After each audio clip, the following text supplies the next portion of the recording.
Hello everybody, this is GamerGar and today we are playing Stardew Valley. So the purposes of today's video, we're going to be showing you a weapon tier list and what weapons you should look out for when you're playing the game. We're going to start with a beginner's tier list and we're going to work our way up to the best weapons that you can obtain. So the first weapon we're going to talk about here is called the Forest Sword. Now the Forest Sword does an 8 to 18 damage. It's got +2 speed and a +1 to defense. Now they're very good stats for a starter weapon. Now you can actually get the Forest Sword from level 20 to 59 in the mines. It can drop from barrels, and if you're lucky you can also drop from those special slimes. So a special slime is a slime with a star on its head, and that means it's going to drop an item when you defeat it. Now, the Forest Sword can actually take you almost all the way through the mines, but they are much better weapons you can find. But if you can find this sword early on, then you're definitely off to a very good start. So the weapon is very fast and it does a lot of damage, you know, from early on in the game. The second weapon we're going to talk about here is the Lead Rod. Now, the Lead Rod is a mace type weapon, so its secondary move is very powerful. It's got the ground slam like all mace weapons.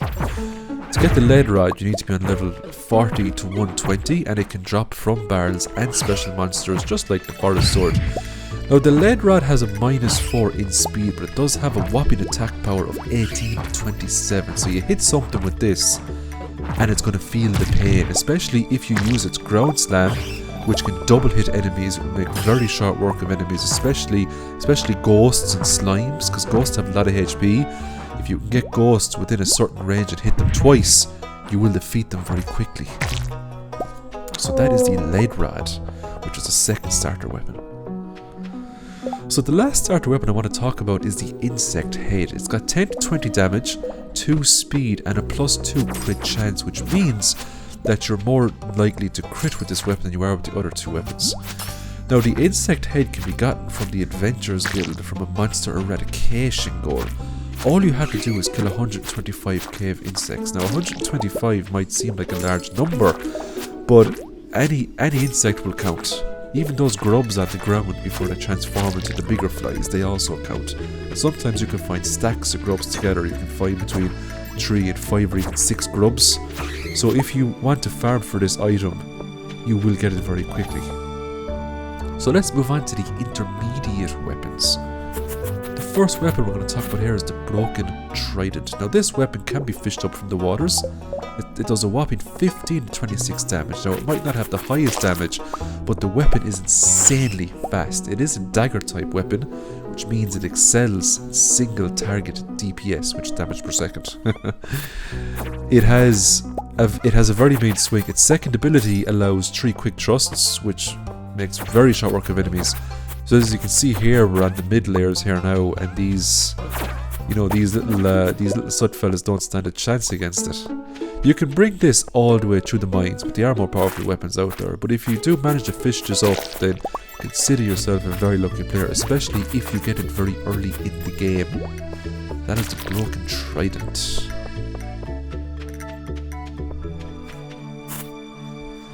The next weapon we're going to talk about here is the Neptunes Glaive. Now the Neptunes Glaive has a 18 to 35 damage.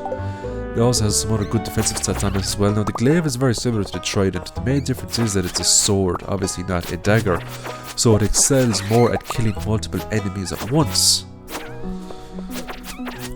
To get Neptune's Glaive you have to fish it up just like the Trident. The requirement is level 2.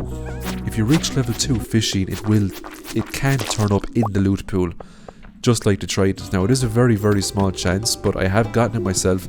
I've even gotten it myself a few times before the mines even opened, going in with a significant advantage. Neptune's Glaive is one of the rarest weapons in the game because it only comes out of a treasure chest, and you can go through hundreds of treasure chests before you find this weapon. But when you do find it, especially early on, it's a game changer. This weapon can bring you through the whole way through the mines. It's very powerful.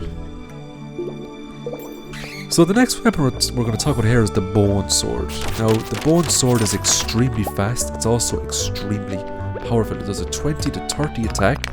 It's also got a +4 speed. Now you can farm this from the skeletons from floor 70 to 79. There is a 4% chance a skeleton will drop the Bone Sword. So if you're lacking on a good weapon and you get to floor 70, just farm these skeletons, the bone sword will drop for you eventually. The bone sword is an absolutely amazing weapon.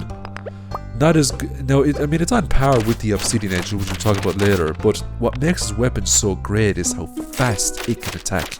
It is extremely fast.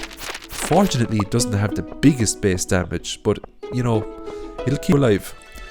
Let's move on to the upper intermediate weapons. The first weapon we're going to look at here is the Obsidian Edge, 30 to 45 damage, -1 speed but plus 10 crit power, which isn't bad. So crit power means that if you land a critical hit, crit power is extra damage, so it'll do 10 extra damage if it crits. The Obsidian Edge can be obtained on floor 90 inside a chest. So if you're not doing the mixed bundle, if you're just doing a regular playthrough, you're guaranteed this weapon when you hit floor 90. Obsidian Edge has some decent attack stats, and it will do its job. Now, it's not recommended to bring into the Skull Cavern, of course, but it'll do perfectly fine for you to farm this cave, to farm the enemies in this cave.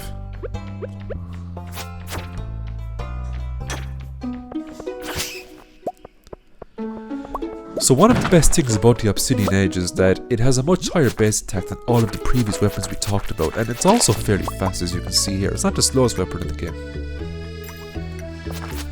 So the next weapon we're going to talk about here is the Steel Falchion. Now this weapon is very underrated. This weapon is so strong you could even bring this into the Skull Cavern. It is extremely fast and it's got incredible stats on it. It hits very hard. It's got a 28 to 46 attack power, which is very good. It's got +4 speed, so this thing can pile on the damage very fast. You can get the Steel Falchion from level 40 plus in the mines from barrels, and you can also get it from special monsters, meaning monsters with stars on their heads, such as the slimes. So if you do manage to pick this up, then good for you. It's an absolutely magnificent weapon, and this weapon will get you very far in the game. It will even get you to the lower levels of the Skull Cavern, because it's so fast, because it hits so much. So the next weapon here is the Dark Sword. Now the Dark Sword can be farmed from the Haunted Skulls inside the Quarry Cave. To get access to the Quarry Cave, you have to complete the bundle in the community centre to unlock the quarry. Now what makes the Dark Sword a great weapon is the enchantment it comes with. It also boasts a 30 to 45 damage, which is very good. It has a +5 weight, meaning if you hit something with this, you're going to send it flying in the opposite direction to you. The Vampirism buff is very helpful. If you defeat an enemy, you have a chance to get some health back, so it does increase the odds of survivability quite a bit. The weapon is very slow, but for what it lacks in speed, it makes up for in offensive power. It hits very hard, and as we can see here, it makes very short work of the enemies at the lower levels in the regular mines. So the Dark Sword is a very handy weapon to have. So like the Dark Sword, once you get these weapons, chances are you can purchase them in the Adventurers Guild from Maryland. The next weapon we're going to talk about is the Lava Katana. Extremely powerful sword, 55 to 64 damage, very fast, even comes with a defensive buff, meaning you're much harder to kill. This weapon can be purchased from the Adventurers Guild for 25,000 gold. Now, it only unlocks when you reach the bottom of the regular mines, so once you get down to about 120, you can purchase this weapon. This weapon is an absolute powerhouse. You can bring this into Skull Cavern and you can lay waste to the enemies within. If you've been unlucky and you haven't picked up a Prismatic Shard, this weapon will fill the gap for you without any problems. The main difference between this weapon and the Galaxy Sword is the Galaxy Sword is a little bit stronger and it's a little bit faster. This weapon, however, is preferred by some players because it comes with a defensive buff. So next up are the Galaxy weapons. Let's start with the Galaxy Sword. So for a long time, the Galaxy Sword was favoured as one of the most powerful weapons in the game before the update 1.5 came out. Galaxy Sword is a level 13 weapon with a 60 to 80 damage output. It even has a +4 speed. So you hit something with this, it's going to die. It's one of the fastest swords in the game, and look how fast it is. It makes an absolute hamburger of these Iridium slimes. They just don't stand a chance against it. And slimes have extremely high HP. It just goes to show the offensive capabilities of this sword. We just got a crit there with it. It wiped out that serpent like it was nothing. 2 regular hits will do those serpents in, no problem at all. You go to the Skull Cavern with this weapon and you will not die. It's very fast, very powerful. It is, after all, a galaxy weapon. So as we can see here, we just got ambushed. The serpents come at us from all different angles, and we can repel them very easily. So just like all the swords in the game, the secondary function for the swords is a parry. Next we're going to talk about the Galaxy Hammer. 70 to 80 damage. This hammer hits like a ton. What makes this hammer so amazing is its second ability, the ground pound. It can hit multiple enemies at once. This hammer hits hard. You can clear huge waves of enemies with this weapon very quickly and very efficiently. Now the hammer is very slow. Obviously it's not as fast as its Infinity Sword brother, but it does get the job done when you bring it into the likes of the Skull Cavern or other difficult caves. Now, in order for you to get the Galaxy Hammer, you first have to unlock the Galaxy Sword by bringing a prismatic shard to the desert, to the Tree Pylons. You can then purchase it in the Adventurers Guild for 75,000 gold. Now, it is quite expensive, but it's worth its weight in gold because some people, like myself, prefer hammers to swords because they're more destructive. So if hammers are your thing, then the Galaxy Hammer is the way to go. So this is just a short clip here showing where you get the Galaxy Sword. To unlock the Galaxy weapons in the Adventurers Guild, you just need 1 prismatic shard. Bring it to the Tree Pylons here in the desert and you will get a Galaxy Sword for free. Unfortunately, you don't get the option to choose the hammer or the dagger. You will have to buy the hammer if you want it from Marlin. Next up, we're going to talk about the Infinity Weapons. These are the strongest weapons in the game. In order for you to get an Infinity Weapon, you have to go to Ginger Island, which was introduced in the 1.5 update, reach the top of the volcano, and you need 60 Cinder Shards and 3 Galaxy Souls, along with your Galaxy Weapon, and you can transform it into an Infinity Weapon. Infinity Weapons are extremely powerful, so this is the Infinity Blade.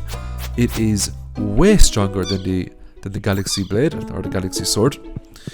In order for you to get a Galaxy Soul, there's multiple ways you can get one. You can buy one from Key in the Secret Walnut Room by giving him 40 key gems. You can get those by doing special quests.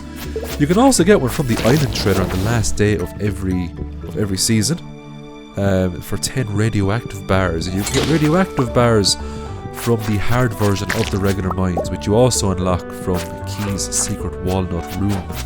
Galaxy Souls are an endgame item, but it's definitely worth your while to get them because these Infinity Weapons make very short work of enemies. This is an unmodified Infinity Weapon. It hasn't been modified. These are just the raw stats. We could make it hit harder if we wanted to. We could make it hit faster. We could add defensive stats to it.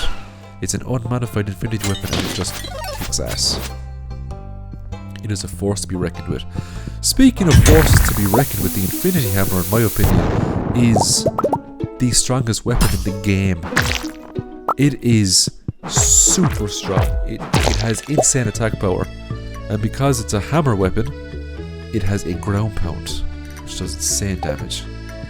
You can clear huge waves of enemies with this weapon. It doesn't matter if you get ambushed. It doesn't matter what kind of enemy you are fighting. You take this hammer out, and it's going to die.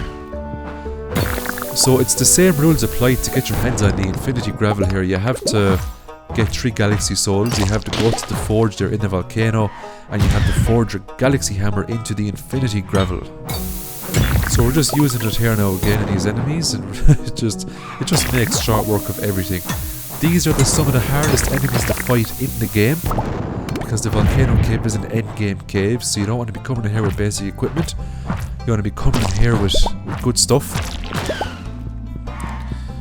I mean, you also have the Infinity Dagger, but it's not really worthy of mention because, I mean, you're either going to go with the sword or you're going to go with the hammer. You know, you're either going to go for speed and power or you're going to huge amounts of power.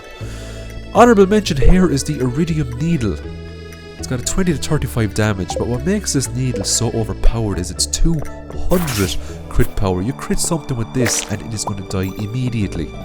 It's insanely strong, and because because it's a dagger type weapon, it's got the quick thrust second ability, and it can make very short work of things. It's a totally overpowered weapon. It's quite fun. The only drawback with this weapon is you can only kind of strike one enemy at once. If you get surrounded by enemies, you'll have a very hard time defending yourself with this weapon. You can get this from the hardened version of the mines or the skull cavern. It'll drop from enemies. It'll drop from special slimes. There's a 14% chance it will drop from special slimes. So I'm going to leave the video there. I hope you enjoyed it. I will upload the next Stardew Valley video in the next day or two, so stay tuned for that. And as always, have a good day. Bye for now. Thanks for watching. Don't forget to like, subscribe and hit that notification bell to be notified for my future videos. And as always, have a great day.